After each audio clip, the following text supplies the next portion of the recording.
Margaret Ashe had stood in a great many lines in her 64 years: courthouse security, airport gates, the endless anteroom of justice. And she had learned, the way you learn things that cost you something, to read a room from its edges. She was 3 places back in the queue at the Vantara Meridian Club when the young man in front reached the podium, and she knew, before the attendant said a word, that something was about to go wrong. He was 24, 25 at most, a slim young black man, in a neat dark coat, a backpack over one shoulder, a paperback tucked under his arm. He set his boarding pass and his phone on the counter, with the ease of someone who had done this before. The phone showed a QR code, and, above it, the Vantara Day Pass confirmation. Single entry, purchased through the official portal. Margaret could see the screen from where she stood. The attendant's name tag read, Renata. She was mid-40s, blonde, a lanyard of keys at her hip. She looked at the screen for 2 full seconds without touching it. Then she looked at him. This doesn't appear to be a valid pass. The young man tilted his head slightly, the way you do when you're deciding whether you heard something correctly. It's a day pass, he said. I bought it through the portal on Tuesday. The confirmation number is right there. I can see what it says. Renata's voice was even, courteous, and entirely unmoved. The format doesn't match what we accept at this location. We've had issues with printed copies that don't scan correctly. It's on my phone. I understand that. She slid the phone back across the counter without scanning it. I'd recommend the general gate area. It's very comfortable. Margaret watched the young man look at the phone on the counter. He did not pick it up immediately. He looked at it the way you look at something that has just been used against you, taking a moment to be sure you understood what happened. Then he picked it up, set it back on the counter, screen up, the confirmation code large and plainly visible, and he said, quietly, "Can you show me in the policy where this format isn't valid?" Renata straightened. "I'm not going to argue about this at the door." "I'm not arguing," he said. "I'm asking a question about the policy." Behind Margaret, someone shifted. A man in a gray suit murmured something to the woman beside him. The queue was 7, 8 people long now. Business travelers, a couple with rolling luggage, a woman in a linen blazer with a tote from a conference Margaret recognized. The lounge entrance was marble and muted lighting, and the quiet hum of recirculated air, a place that spent considerable effort presenting itself as frictionless. The friction was very plain. Renata reached for the phone to push it back again, and the young man said, gently, "Please leave it there." Not a demand. A plain statement of preference. She pulled her hand back. "I'm going to need you to step aside," she said. "You're holding up the line." And here, this is the moment Margaret would think about for a long time afterward. The moment she would describe in the letter she wrote to the lounge director that night. The moment she told her daughter about over the phone. The young man stepped aside. Not toward the exit, not toward the general gate area Renata had pointed to. He moved 2 steps to the right of the podium, set his backpack down on the floor, opened his paperback, and stood there. Still, contained, in full view of the entire entrance and of every person in the queue. He was not making a scene. He was not crying, not shaking, not performing his composure for the room. He was simply standing where he had every right to stand, waiting for the truth to arrive, because he knew it would. Margaret did not move forward in the line. She looked at the man beside her, a stranger, 50s, reading glasses on a lanyard, and he looked back at her with an expression she recognized. The expression of someone who knows exactly what they are watching and has not yet decided what to do about it. She had spent 40 years in civil rights law. She had learned, in those 40 years, the precise weight of the moment when a room chooses whether or not to look. She had written briefs about that moment. She had argued it before panels of judges who understood, and before judges who preferred not to. She was looking at it now, live, in an airport lounge queue, and she was 3 places back, and she was not speaking. And she knew what that made her, and she held the knowledge. Renata picked up the desk phone. She called. Margaret would learn later. The floor supervisor. She said, not quietly enough, that a guest was refusing to leave the entrance area and was making other guests uncomfortable. Margaret looked around the queue. No one appeared uncomfortable. Several people appeared to be watching Renata make the call. The young man turned a page. The floor supervisor arrived in 4 minutes. His name tag read Carl. He was younger than Renata by 10 years, a careful-looking man with a tablet under his arm, the bearing of someone trained to de-escalate rather than inflame. He walked to the podium, spoke briefly with Renata, then turned to the young man. "Sir, I understand there's been a question about your pass." "There's been a question," the young man agreed, pleasantly. He held up the phone. "I'd appreciate it if you could tell me whether this format is valid." Carl took the phone. He looked at the screen. He looked at the code. He opened the tablet, typed something, waited. Margaret watched his face. He typed something else, waited again. His expression did not change, but his stillness changed. It became the stillness of a person absorbing information they had not expected, and deciding what to do with it carefully. "Your name?" he said to the young man. "Darius Wohl." Carl typed it.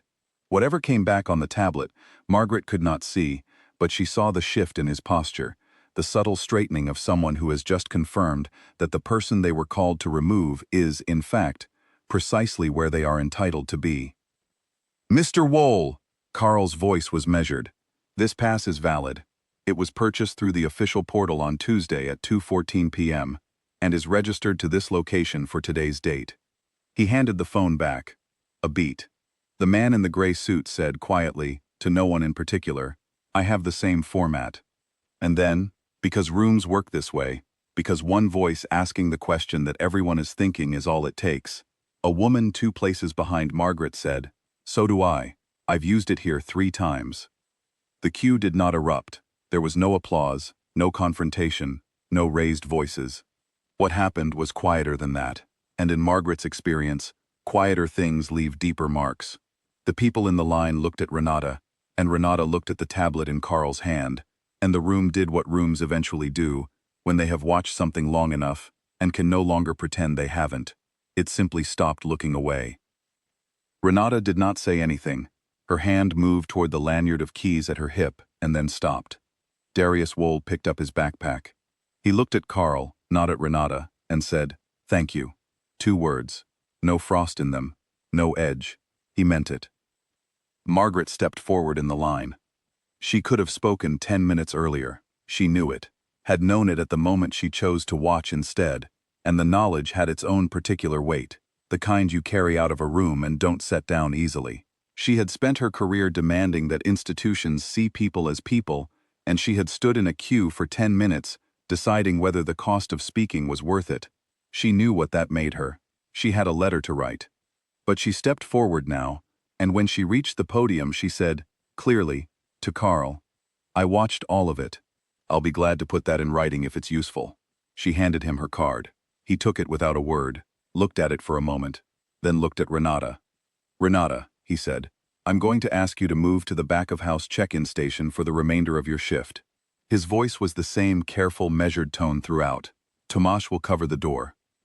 Renata looked at the card in Carl's hand, then at Darius, who was already 10 feet inside the entrance, not looking back.